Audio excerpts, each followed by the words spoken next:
Why is a 91-year-old woman getting signed up for solar?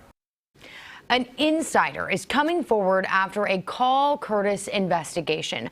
We uncovered people here and across the country getting billed tens of thousands of dollars for solar panels they say they didn't want or get. Tonight, Curtis Main goes one-on-one with a former worker. See the solar panels on the roof of this rundown Oroville home? A salesperson somehow got the 91-year-old woman who lived here to finance the $35,000 project she'd pay off when she turned 114. Phyllis Simmons died months after installation. Why is a 91-year-old woman that has a roof that's in poor condition getting signed up for solar? It's a surprising question coming from him, Daniel Lassard, because he is the salesman listed on the 2019 contract for these Freedom Forever solar panels. Did you ever meet Ms. Simmons? I have never met Simmons a day in my life. Did you sell Ms. Simmons solar panels? No.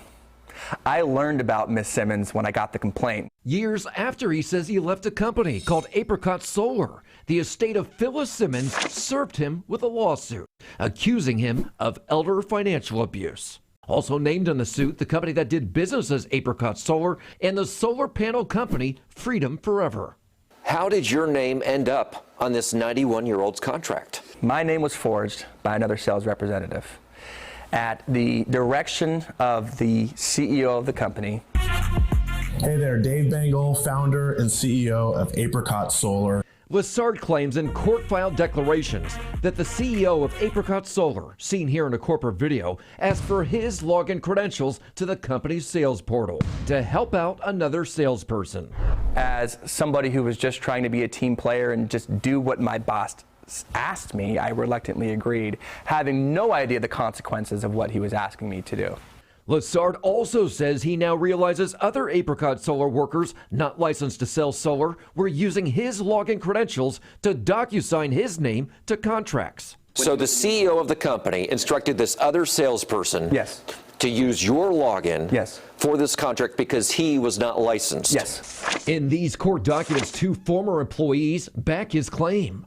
The former Apricot vice president saying during my tenure, it was prevalent for Dave Bengal, the CEO, to endorse Forgery in an attempt to boost sales. That's my roof. I showed Daniel Lassard the story of Sacramento's Andrea Bacretta, who insists she never even signed a contract with a different Apricot Solar representative. Look up at her roof. Freedom Forever solar panels were never installed. Yet more than a year later, she learned of a lien on her home and a loan for more than $11,000. I thought that's a mistake because I knew I didn't sign anything. Bacretta admits giving that salesperson her social security number because he said he needed it for an estimate and a credit check. If you're providing your social security number, you need to understand that you are filling out a loan application. And says with those personal details, a salesperson can electronically sign your name. Now that person can act as you. That person has his iPad probably facing towards him. He could be tap, tap, tap to increase his sales numbers. We analyzed the DocuSign audit trail in her case. It shows she viewed and signed a 29-page loan agreement in 6 different spots over a span of 27 seconds. I hope that the salesperson didn't sign it himself and just tap.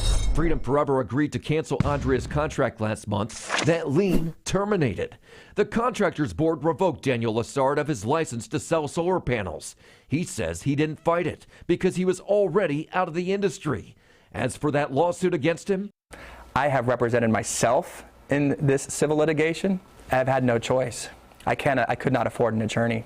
the estate of Phyllis Simmons has now dropped Lassard from their lawsuit, but is pressing forward against Apricot Solar and Freedom Forever. Lassard maintains he did nothing wrong. I didn't get paid by any of this. I had no reason to do any of this. I was entirely used as a scapegoat for fraud to make this company more profitable. I reached out to the CEO of Apricot Solar and his attorney 8 different times trying to get their take on all of this, and they never responded. However, in court documents, CEO Dave Bengal denies any allegation of fraud or elder financial abuse. I should also note I reached out to the attorney for that salesperson Lassard claimed forged his signature They replied they would have no comment.